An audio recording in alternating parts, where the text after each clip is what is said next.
E olha só, Brasil, logo após a segunda etapa do julgamento ali no STF, daquelas pessoas que se tornaram réu ali no fatídico golpe que está sendo julgado no STF, o advogado de Felipe Martins, o Sebastião Coelho, deixou o caso. E você vai saber agora aqui qual o motivo. Vejam só, pessoal, na altura do campeonato, o Sebastião Coelho resolveu sair do caso e agora o Felipe Martins vai ter que arrumar um outro advogado. Como que vai ficar isso? Deixou ele na mão? Qual que foi o real motivo? E tem motivo sim, e o motivo é totalmente sério e justo. Você vai conferir isso aqui agora. Por essa, nós não esperávamos, realmente achávamos que o Sebastião Coelho fosse até o final desse processo, mas ele saiu fora do caso. Nós vamos saber aqui o que vai acontecer. Quem vai trazer para nós o pessoal da Rádio Auriverde. Esse julgamento é, no mínimo, um absurdo, né? Mas está correndo ali. Inclusive, o Jair Bolsonaro foi intimado no dia de hoje. Nós vamos mostrar aqui também, na próxima matéria, o Jair Bolsonaro foi intimado dentro da UTI, pessoal. Agora vamos para essa matéria do Sebastião Coelho, que está fora do caso e da defesa de Felipe Martins. Confira. É importante, João, trazer essa informação já analisada aqui, desse momento vivido pelo doutor Sebastião Coelho e pelo, então, cliente Felipe Martins. Ô, João. O advogado e desembargador aposentado Sebastião Coelho informou que não faz mais parte da defesa de Felipe Martins, ex-assessor especial do ex-presidente Jair Bolsonaro.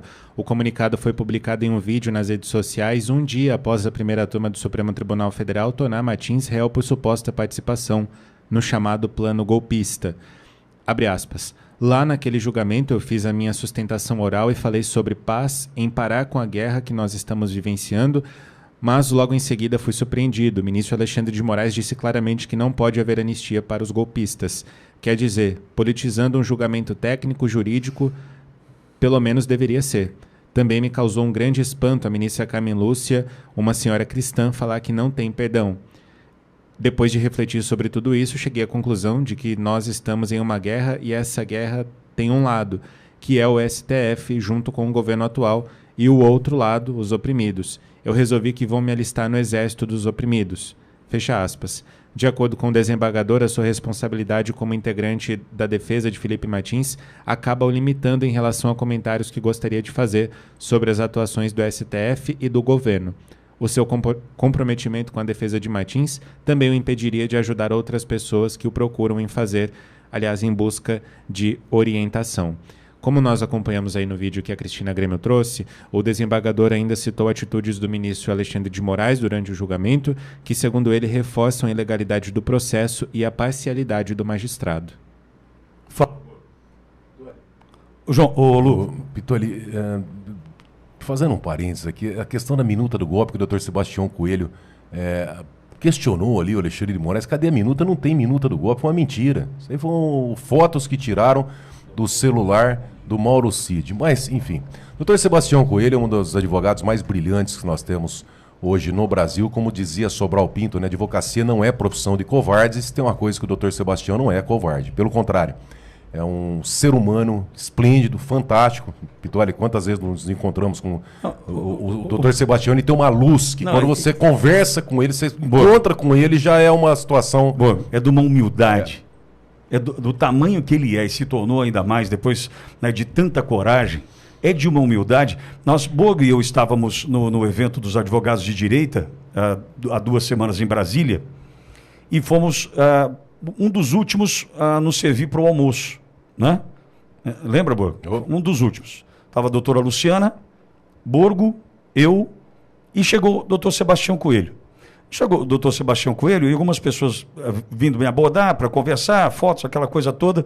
Ele vira para mim e fala assim, não, vai lá fazer a foto que o pessoal quer fazer com você, que eu pego aqui o seu prato, garfo e faca. Né? Aí ele pega, olha a humildade do homem. Aí ele vira para mim e fala assim, espera um pouquinho que eu esqueci o seu guardanapo. Meu Deus do céu, não, doutor, pelo amor de Deus. Pitoli, quer dizer assim, é de uma humildade... Né? Não, e de uma luz, o Borgo falou muito bem. Tem pessoas que reúnem essas qualidades, essa espiritualidade, que aquela pessoa, quando a gente chega para conversar, ele tem um alto astral, cria uma conexão espetacular. Fantástica. Na área profissional, no desembargador aposentado, eu vi uma entrevista dele com Augusto Nunes, ele contando a história dele, desde a pobreza, do sertão, e ele veio e virou desembargador e chega num ponto que ele renuncia, que ele se aposenta, né? Que ele fala, eu não vou concordar com essa situação, e fazendo um trabalho brilhante para o Felipe Martins. O que acontece, Pitoli? Não é só ele, nós temos também que dar o crédito a outros advogados que faz parte ali de uma equipe, tá? Cada um fazendo a sua parte. Ele justificou que iria até o julgamento do recebimento ou não da denúncia, né, no caso da defesa preliminar que eles fizeram, e que agora seria mais interessante para a defesa ele não ter esse vínculo, que não é um vínculo direto, ele deixa de ser o advogado, mas ele não deixa de lutar pela causa não só do Felipe, mas de outras pessoas que também são vítimas.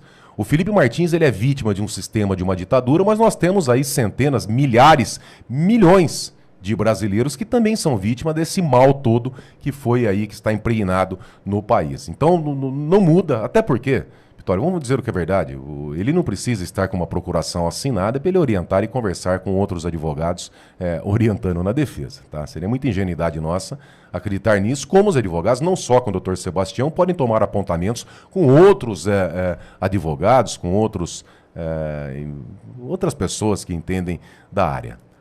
O Brasil ganhou bastante com a defesa que ele fez do Felipe Martins e continuará ganhando, mesmo não sendo o advogado constituído agora para o Felipe. O doutor Sebastião diz que tem que cuidar de algumas situações de saúde e situações que ele pode no exército dos oprimidos, né, para juntar com a gente. E tem mais. O nome disso é coragem, né, Bruno? Coragem. Dependendo do que ele fala, ele pode até... É de uma responsabilidade tão grande, porque dependendo do que ele falar, o ato que ele tomar, a atitude que ele tomar, ele pode ser visto ali pelo Supremo, pelo Alexandre de Moraes. Quem está fazendo isso não é o Sebastião Coelho, é o advogado do Felipe Martins. Veja a foto, o vídeo lá que ele publicou com a imagem do Felipe Martins. O Alexandre de Moraes quis usar aquilo para prender o Felipe Martins, tá? Então agora o que acontece? Não tem mais como querer pegar o Felipe Martins através do seu advogado. Infelizmente é surreal isso, mas é o que está acontecendo. Tá? Veja essa atitude do Dr. Sebastião Coelho normal, estratégica, de coragem, contribuiu demais, até porque, Pitoli, toda a defesa do Felipe Martins já foi costurada. Ele já sabe o que vai fazer. Agora é o desenrolar do processo. Agora é a tramitação processual, sendo que pode fazer o que for. Pode fazer mágica, cambalhota, triplo mortal carpal, pode fazer o que for. Nós já sabemos da sentença. Sim, condenados. Condenado. Pode, a sentença, é óbvio, tem que deixar registrado até para ter penalização dessas pessoas no futuro. Tá? Que isso aí vai ter, isso aí é fato. Tá? Não há mal que dure para sempre. Mas as condenações, nós falamos aqui no dia. A Rádio Auriverde transmitiu o julgamento do recebimento ou não da denúncia e nós falamos, vai ser recebida, isso é normal, vai ser contadas. A gente já sabe que está condenado e tal. Por quê? Porque eles não têm como recuar mais. Não tem como.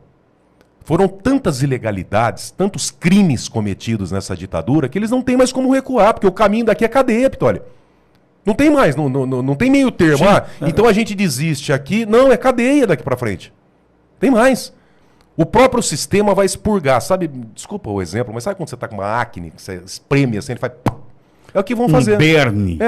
Um berne, exatamente. Acho que a analogia essa. É isso aí. Doutor Sebastião Coelho, parabéns, o senhor é um grande homem e faz esse contraponto na advocacia do lado do bem que tanto nos orgulha, sabe? Tenho um orgulho de estar ombreando ali ao seu lado a luta pela democracia. E já coloquei a Auriverde à disposição, ele já está me respondendo aqui, doutor Sebastião. Quem sabe, se conseguir, nos atende.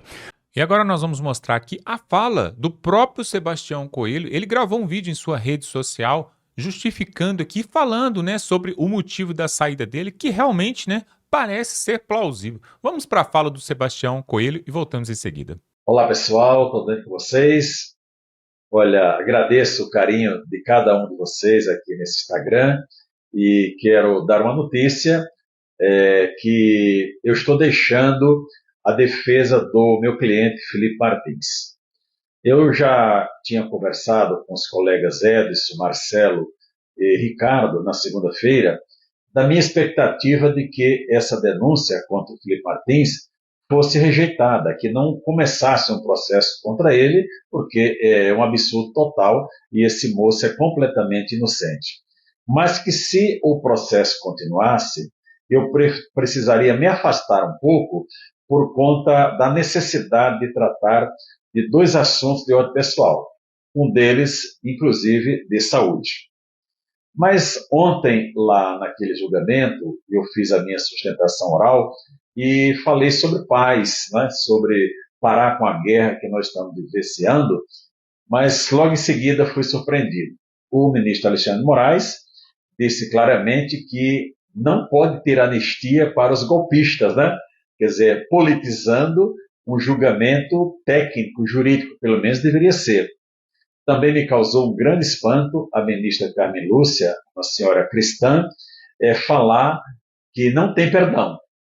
Depois de refletir, pessoal, sobre tudo isso, eu cheguei à conclusão que nós estamos numa guerra. E essa guerra tem um lado que é o Supremo Tribunal Federal, junto com o governo atual, e do outro lado, os oprimidos. Eu resolvi que eu vou me alistar no exército dos oprimidos. A minha atuação em defesa do Felipe Martins me limita. Tem certas situações que eu precisaria comentar, passar até uma orientação para as pessoas que me buscam, mas eu fico limitado por conta da responsabilidade com a defesa do Felipe Martins. Quero dizer que o Felipe Martins é uma pessoa querida, a Annelise, eu até já os trato como se fosse da família, né? E claro que eles me consultarem, o que eu puder ajudar, eu vou estar totalmente à disposição, mas realmente nesse momento eu entendo que a minha participação será melhor estando livre no exército dos oprimidos. E só para um registro, né, pessoal, o ministro Alexandre de Moraes, ontem, ao receber a denúncia, fez uma afirmação sobre a prova material de que, quando eu perguntei se da apreensão da tal minuta do golpe, ou decreto do golpe, ele citou claramente o documento número 694, páginas 11 a 19. Só que esse documento é a fotografia do que foi encontrado no telefone do tenente-coronel Cid. Quer dizer, ele induziu os demais ministros a acreditarem que ali tinha uma apreensão de uma minuta de golpe. Então, eu creio que o Felipe Martins ele tem excelentes advogados, o doutor Marcelo, uma alegria ter chegado na equipe, o Ricardo, especialmente o doutor Edson, que é meu parceiro aqui do escritório, né? E é isso, tá bom? Já conversei com o Felipe, tá tudo certinho, agora a gente pode bater papo sobre outros assuntos, não sei se é aquela tensão do processo, né? E então esse é o comunicado que eu queria fazer a todos, né? Claro que a esquerda vai especular, aquelas pessoas que não acreditam na boa-fé das demais também vão especular, mas isso não tem nenhum problema, tá bom, pessoal? É isso, a partir de agora eu sou ex-advogado do Felipe Martins, mas estarei na trincheira contra o arbítrio do ministro Alexandre de Moraes. Disso vocês não tenham nenhuma dúvida. Um forte abraço a vocês, Deus abençoe, uma boa semana, resto de semana para todos. Fiquem na paz. E para você que ainda não conhecia quem era o advogado de Felipe Martins e também quem é o desembargador Sebastião Coelho, olha só, teve uma sessão no STF onde o Sebastião Coelho compareceu, isso já tem um tempo, e ele falou ali na lata, na frente dos ministros do Supremo ali, tudo aquilo que está engasgado na garganta do povo brasileiro. Ele foi incisivo e forte. Nós vamos trazer essa matéria aqui, preste atenção naquilo que ele falou ali para os ministros sobre esse fatídico golpe, essa narrativa de golpe que na verdade não houve nada. Preste atenção quem é realmente o Sebastião Coelho. Do Estado Democrático. Pois bem, aqui a acusação do Ministério Público começa a ruir, porque nós estamos tratando do crime multitudinário, esse é o mote, inclusive no recebimento da denúncia, o eminente relator traz vários autores falando sobre o crime multitudinário e cita, por exemplo, a questão do estádio de futebol, que todos naquela euforia praticam diversos crimes e não há necessidade de individualização da conduta. Pois bem, na denúncia aqui desse processo, senhor ministro Barroso, futuro presidente desse tribunal, o Ministério Público esquematiza, dizendo, olha, há um núcleo intelectual, há um núcleo financiador, há um núcleo executor, que é o quarto núcleo que está o acusado, e há o núcleo das autoridades de Estado que se omitiram. Veja, ao colocar Aécio dentro de um núcleo determinado, que ações com estabilidade, como disse o eminente subprocurador-geral da República, ele está colocando que ele tinha uma missão específica dentro dessa organização criminosa que permanentemente estável estava instalada para a derrubada do poder, para o famoso golpe de Estado. Diz mais a denúncia, que em data incerta, mas iniciada ao menos a partir de 30 de outubro, milhares de pessoas de forma armada associaram-se. Então, o Ministério Público, no seu entender, tem os dados que colocam o Aécio dentro deste processo como membro de uma organização criminosa, cuja missão era executar, recebendo a ordem do mentor intelectual, o financiamento de quem possivelmente financiou esse golpe, essa tentativa de golpe de Estado, e as autoridades omissas. Então, ele tinha uma missão específica. Se ele tinha uma missão específica, caberia ao Ministério Público, data vênia, dizer a missão do Aécio foi esta. A citação dos 300 e poucos reais, que ele fala que doou, na verdade, nada mais fez do que pagar a sua passagem para vir a Brasília. Não há nos autos nenhuma prova que a Aécio tenha recebido um centavo de qualquer pessoa, que tenha passado um centavo para qualquer pessoa. Pois bem, vem a denúncia e coloca 3 fotos. E colocou, segundo os advogados me informaram, em quase todos os processos. 3 fotos, greve geral, tomada de poder, comunicado, na denúncia do Aécio. Mas essas fotos, senhoras ministras, não foram encontradas no celular do Aécio. Essas fotos são como essas faixas que estavam nas ruas, por todos os lugares. Não tem qualquer vinculação do Aécio com a responsabilidade dessas fotos. Em seu celular não foi apreendido esse material, recebendo ou repassando, e poderia até ter recebido. Eu recebo muitas coisas do meu celular, que aliás vai ficar aqui à disposição do tribunal quando eu terminar a minha sustentação oral. Muito bem, não há qualquer vínculo do Aécio com esses fatos. E já que estamos falando do Aécio, é bom já dizer de plano que foi referido pelo ilustre procurador do inquérito de São Paulo. O Aécio foi funcionário da Sabesp, eu já falei CAESB várias vezes, a Sabesp São Paulo, quase 30 anos, ininterruptos. Síndico do bloco onde ele morava, com 80 apartamentos, são 250 moradores mais ou menos, por 8 anos. E no dia seguinte à eleição teve essa desavença com este morador, mas aí já coloca como sendo um elemento perigoso, senhor ministro. Essa afirmação, eminente procurador, ela não é razoável. Até porque inquérito policial não serve para antecedente de ninguém. Alguém pode ir à delegacia e falar o que quiser de qualquer um de nós aqui. O delegado é obrigado, aliás, nem precisa. Ele pode fazer uma ocorrência online e dizer aconteceu isso. Agora, vai colocar como sendo uma pessoa perigosa, violenta por conta desse fato? Em absoluto, isso não pode ser considerado por essa egrégia corte. Digo mais ao senhor Aécio, estou falando aqui, mas estou falando com o senhor, que deveria estar aqui ouvindo, que eu quero trazer essa denúncia também aqui para o tribunal. Esse cidadão está 8 meses preso, sem nenhum contato com família. Por quê? Porque a sua família, senhores que nos assistem, não foi vacinada, não tem cartão de vacina, tão famoso cartão de vacina em moda aqui nesse país, não tem cartão de vacina, mas tudo bem, não pode ir ao presídio, ok, a regra do presídio. Foi pedido que houvesse um contato online, como é feito agora, à distância, como tantos fazem. Não pode, isso foi negado pela Vara de Execuções Penais, não foi pelo seu ministro relator, tem que ser dito, não é? Não pode, porque para preencher o cadastro, para falar com a família, precisava ter o requisito, cartão de vacina. Se não colocar no formulário, tem um cartão de vacina, não pode ver a mulher e os filhos. Isto é, senhora presidente, uma tortura psicológica, a meu sentir.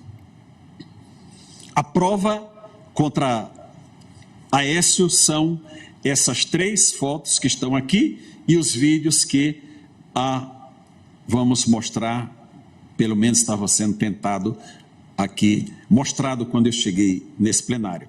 Golpe de Estado. Tentar dar o golpe de Estado sem arma. As armas que nós temos aqui neste processo são canivetes, bolinhas de gude, machado.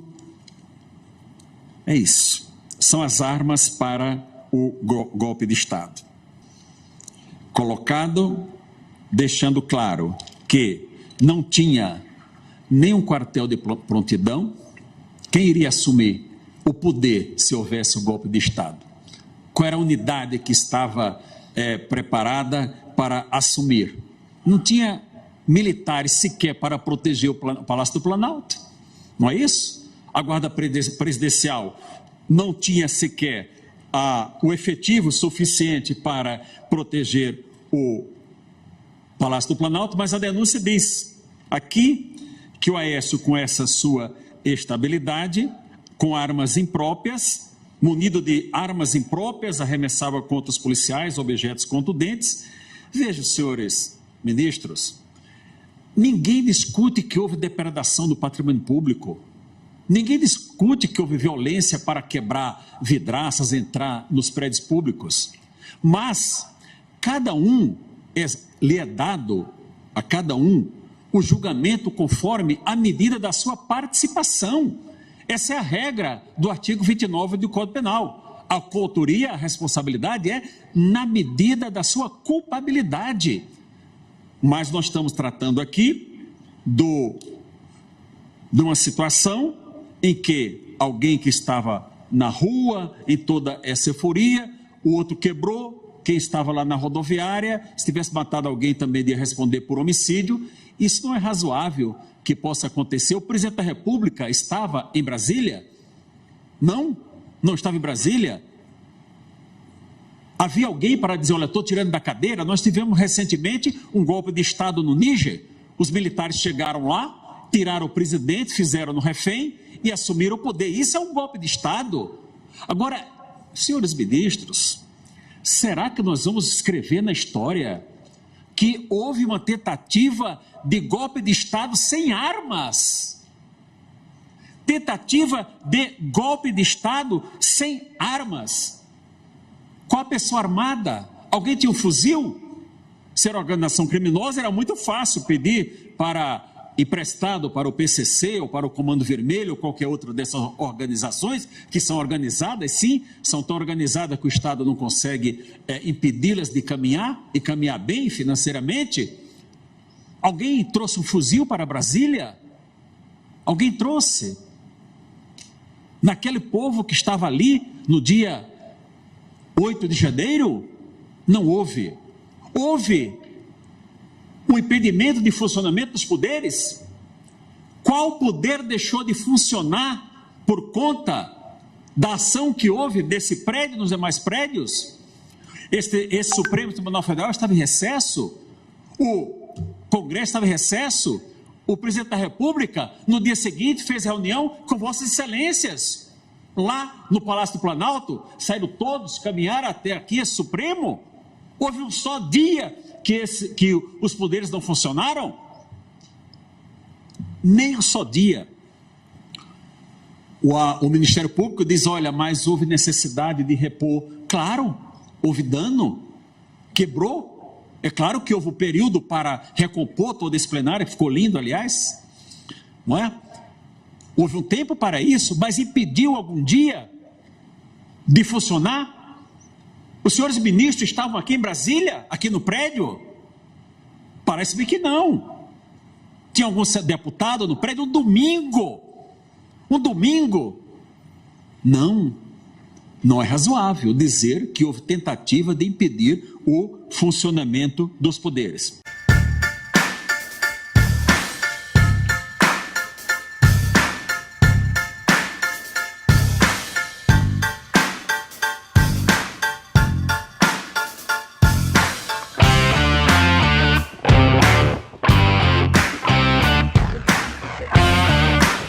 Pois é, pessoal, na verdade, né, o Sebastião Coelho deixou claro que ele está saindo ali da defesa do Felipe Martins por uma questão pessoal, né, por uma questão que estava limitando a vida dele, até a vida social dele, né, e a vida pública. Por quê? Certas coisas ele não poderia tratar em rede social, certas reuniões, certos compromissos, ele não poderia comparecer justamente porque é advogado do Felipe Martins. Inclusive, eu encontrei com ele ali na Avenida Paulista, ali, né? E fui até mesmo para poder conversar com ele ali, mas a gente sabe que algumas coisas ele não pode falar. Então fica tudo muito restrito, não pode falar sobre qualquer coisa e tal. E aí, pessoal, isso vai limitando a vida da pessoa, né? E aí, depois que ele viu que realmente o ministro Alexandre de Moraes falou ali na frente de todo mundo que não ia aceitar a defesa, já deixou claro, não vou aceitar a defesa, foi golpe sim, ele estava envolvido, o Felipe Martins sim, aí ele se deu por vencido, né, o Sebastião Coelho, falou, bom, já fiz o meu trabalho até aqui agora, né, você pode seguir o Felipe Martins, mas vai ter que arrumar uma outra defesa, né. Claro que ele saiu de forma totalmente amigável, é uma pessoa excelente o Sebastião Coelho, e acredito, tem algumas pessoas afirmando isso, que para 2026 ele vai sair como senador da República e deve ganhar, porque a popularidade dele é gigante. Se você vê ele nas redes sociais, e principalmente nas ruas também, todo mundo o conhece porque ele é um defensor da verdade, né? Então ele deve sim ganhar para senador da República. Coloca aqui nos comentários o que você acha do Sebastião Coelho. Ele é patriota, conservador, sim ou não? Coloque aqui, se inscreva no canal, pessoal, dá um like nesse vídeo. Se você quer ver outras matérias como essa, se inscreva agora nesse canal e tamo junto.